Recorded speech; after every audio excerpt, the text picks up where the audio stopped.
ये जमीन माफिया और दारू माफिया का गठजोड़ कहीं न कहीं पुलिस प्रशासन के कमजोर कड़ी के कारण इनका मनोबल बढ़ा है और सरकार सजगता के साथ पूरी एक्शन ले रही है। ये पूरे गठजोड़ जिसमें राजद के अधिकतर लोग संलिप्त हैं। नमस्कार, आप देखना शुरू कर चुके हैं लाइव स्टडीज को। मैं नाम अभिषेक है। जिस तरीके से बिहार में लॉ एंड ऑर्डर पर सवाल उठ रहे हैं और लगातार घटनाएं हो रही हैं, उसको लेकर बिहार के डिप्टी सीएम विजय सिन्हा ने भी मान लिया है बिहार पुलिस की कमजोर कड़ी के कारण इस तरीके की घटनाएं हो रही हैं और बालू और शराब कारोबारियों का मनोबल बढ़ा है। बिहार के डिप्टी सीएम साफ साफ कह रहे हैं बिहार पुलिस की कमजोर कड़ी के कारण मनोबल बढ़ा है। दरअसल आपको बता दें कि पटना के बालू कारोबारी रमाकांत यादव की हत्या कर दी गई थी और टहलने के दौरान अपराधियों ने उन्हें 2 गोलियां मारी थी जिसमें उनकी मौत हो गई थी। इस हत्याकांड को लेकर पुलिस ने 4 लोगों को हिरासत में लिया है। दूसरी तरफ बिहार के डिप्टी सीएम ने विजय सिन्हा ने साफ साफ इस घटना पर बताया है कि बालू कारोबारी नहीं थे, वो माफिया थे और माफिया के गठजोड़ के कारण उनकी हत्या हुई है। उन्हीं के पार्टनरों के द्वारा घटना कराई गई है, ऐसी बातें निकल कर आ रही हैं। बिहार के डिप्टी सीएम है विजय सिन्हा। आपको पता है कि किस तरीके से चिराग पासवान ने भी अपराध को लेकर सवाल उठाए थे बिहार में और कितनी हत्याएं होंगी। इसी बीच बिहार के डिप्टी सीएम ने बिहार पुलिस को कमजोर कड़ी बता दिया है। तो बड़ी बातें कही है बिहार के डिप्टी सीएम विजय सिन्हा ने, पहले आप वो सुन लीजिए।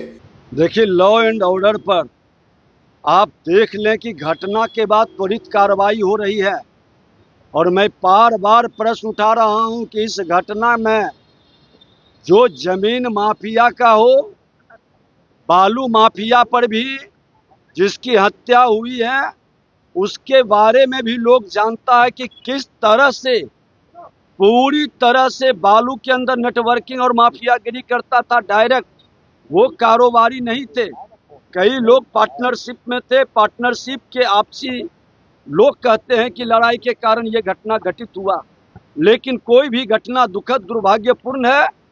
ये जमीन माफिया और दारू माफिया का गठजोड़ कहीं न कहीं पुलिस प्रशासन के कमजोर कड़ी के कारण इनका मनोबल बढ़ा है और सरकार सजगता के साथ पूरी एक्शन ले रही है।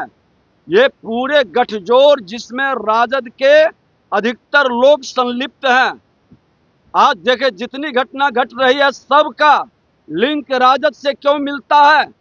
ये राजद के लोग बालू माफिया में हो या जमीन माफिया में हो या दारू माफिया में हो, तीनों जगह इन्वॉल्व है और चुनाव जैसे जैसे निकट आ रहा है अराजकता फैलाने का प्रयास कर रहा है। लेकिन इसको पता नहीं है कि आज भी बिहार में बिहारी बेटा जो बिहार के लिए समर्पित है, इस माफिया राज और गुंडा राज को खत्म करने के लिए संकल्पित है और बिहार के मुख्यमंत्री पूरी तरह से लॉ एंड ऑर्डर का पालन कराने में कोई कोताही नहीं बरतेंगे।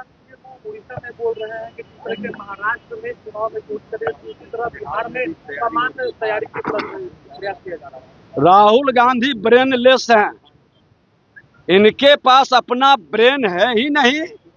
संवैधानिक पद पर बैठा व्यक्ति एक संवैधानिक संस्था के बारे में इस तरह का बयान दे ही नहीं सकता और जो बयान देता है क्या वो सही मानसिकता का लोग हो सकता है। राहुल गांधी जी संवैधानिक पद पर बैठ के, माननीय सुप्रीम कोर्ट ने भी कहा कि संवैधानिक संस्था पर हम प्रश्न नहीं उठाएंगे, हम प्रश्न नहीं लगाएंगे। उसके बावजूद भी इस व्यक्ति को अकल और बुद्धि नहीं आया। माननीय न्यायालय के आदेश के बाद भी, सुप्रीम कोर्ट के निर्देश के बाद भी चुनाव आयोग पर प्रश्न उठा रहा है। ये व्यक्ति को संवैधानिक पद छोड़ना चाहिए और माफी मांगनी चाहिए।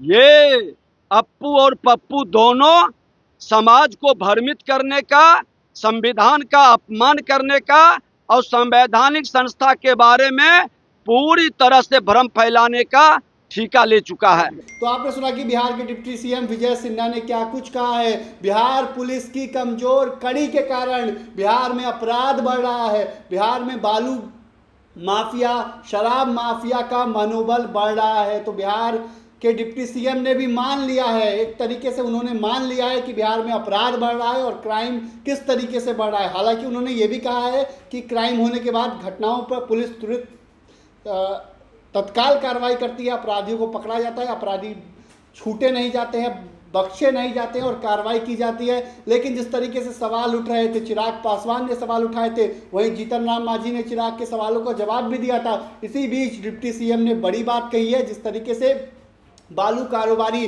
रमाकांत यादव की हत्या कर दी गई थी। हालांकि रमाकांत यादव पर भी कई मामले दर्ज थे। ऐसे में उसको लेकर बिहार के डिप्टी सीएम विजय सिन्हा ने साफ साफ कहा है कि बालू कारोबारी नहीं था, वो बालू माफिया था। तो मैं रियल ICTs के साथ हमारे यूट्यूब चैनल को सब्सक्राइब करिए, को धन्यवाद।